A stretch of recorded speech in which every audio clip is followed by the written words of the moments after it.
6 times of summit meeting after Pyeongchang Winter Olympic Games. All of them, each of them were gorgeous ones. Big smile, big hand, big hug, and big promise, and then nothing.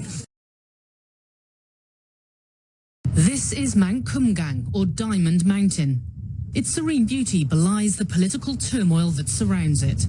A half-hour drive north of the DMZ, once a bustling joint tourist resort between North and South Korea.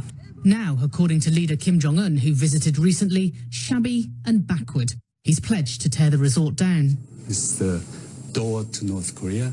But the South Korean governor of this province, split in two by the DMZ, says it is the key to keeping an increasingly fragile peace. They are saying they will begin again test of nuclear and intercontinental ballistic missile. So we must have a exit plan. The exit plan I think is a mountain Kumgang. The tours were suspended in 2008 after a South Korean tourist was shot dead by a North Korean soldier. Pyongyang claimed she had entered an off-limits area.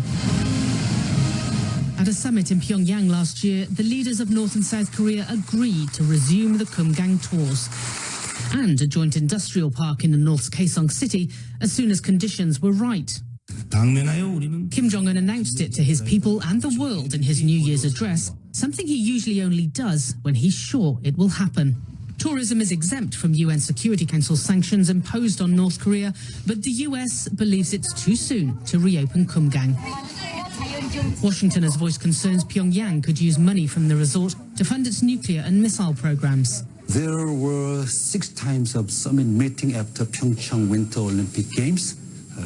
All of them, each of them were gorgeous ones.